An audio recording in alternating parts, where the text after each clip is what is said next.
Começa agora uma nova edição do Bom, o Mau e o Vilão da Rádio Observador. Bom dia, Miguel Pinheiro. Bom dia. Olá, dia. Miguel. Quem é o teu bom de hoje?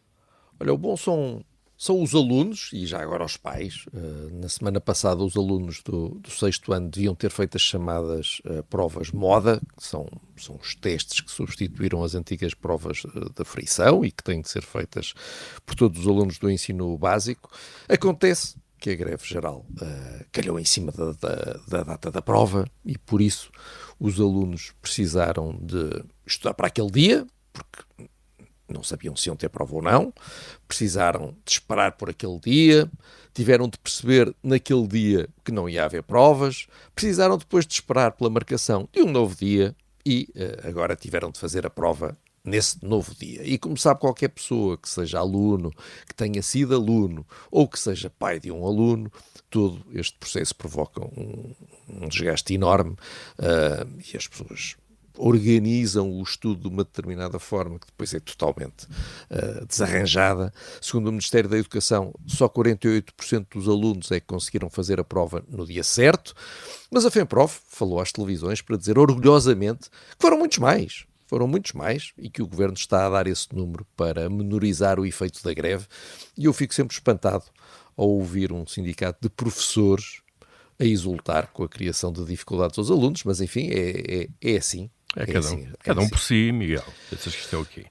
Pois é. Mas olha, lá foram bravamente fazer a prova. Espero que tenha corrido bem. Miguel, o teu mau não chega a horas. Não chega, isto realmente não se percebe.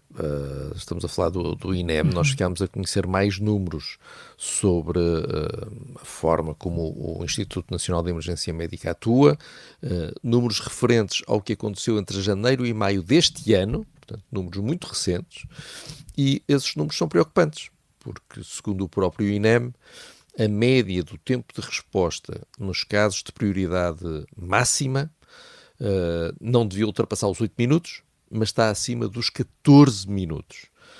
Estamos a falar de casos em que pode haver risco de vida iminente, não é uma gripezinha, não é? E só em cerca de 60% dos casos é que foi cumprido o tal tempo máximo de 8 minutos. No resto, não. Segundo o Presidente do INEM, isto acontece, e vou citar, por via de algumas insuficiências. E de facto, imagina-se que haja algumas insuficiências, mas o tempo vai passando e não há maneira do INEM acertar, quer dizer, não há maneira. Andamos nisto há quanto tempo é que andamos a falar do INEM, mês sim, mês não, a propósito de problemas? Será assim tão difícil? Quer dizer, se alguém definiu um tempo médio de resposta de 8 minutos, é porque é possível haver um tempo médio de resposta de 8 minutos. Ninguém terá fixado este tempo médio a pensar numa impossibilidade. Não é? Isso não ajuda ninguém. Portanto, se é possível, estamos à espera de quê? As lideranças têm sido claramente insuficientes, talvez. Ou têm demonstrado, então, algumas insuficiências. Algumas insuficiências. E quem os nomeia também. Depois, exato. Já depois, no final, isto vai tudo certo. Sem dúvida. Miguel, o teu vilão agradou a todos. E isso até parece bom, não é? Pois, mas, partida, não é? enfim, certo. Mas o discurso de António José Seguro no 10 de junho, enfim, depois das pessoas acordarem, vieram comentar e os partidos bateram todos palmas ao Presidente da República. O PSD maravilhou-se com o apelo à estabilidade política. O Chega adorou o facto de supostamente o Primeiro-Ministro ter ficado com as orelhas a arder. O PS entusiasmou-se com a valorização da diversidade. O PCP deleitou-se com o apelo ao compromisso. A IEL deslumbrou-se ao ponto de achar que estava a ouvir um dirigente da Iniciativa Liberal. Foi isso que eles disseram.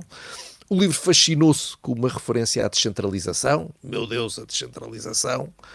O PAN encantou-se com o simples facto de o discurso ter sido feito nos Açores. Olha, foi ali, que bom, há mais Portugal para além da capital. E o Bloco de Esquerda enlevou-se com aquilo que disse ser a abertura para a intervenção política e até Marcelo Rebelo de Sousa, que por razões misteriosas assistiu à cerimónia, referiu-se ao discurso como sendo excepcional. Foi um discurso excepcional. E não é possível, não é? Não é possível. Um discurso que agrada a todos, um discurso que agrada à esquerda, à direita, ao centro-esquerda, ao centro-direita, ao centro-centro, um discurso que agrada a todos, é um discurso que só pode ser um enorme vazio. Não há outra maneira. E por isso, olha, o primeiro discurso de António José Seguro no 10 de junho foi um enorme vazio. Miguel, eu acho que o vazio é o que nos resta agora daqui para a frente, porque depois de uma cerimónia daquelas, os problemas do país estão todos resolvidos. Portanto, achas? A partir de agora vamos falar de quê? Não Também, olha, tens razão. Olha, afinal foi ótimo. Bravo. Vamos ao resumo então. O bom desta quinta-feira são os alunos e os pais, o mau é o INEM e o vilão é o discurso de António José Seguro no 10 de junho. Foram estas as escolhas do Miguel Pinheiro nas manhãs 360 e sempre em podcast.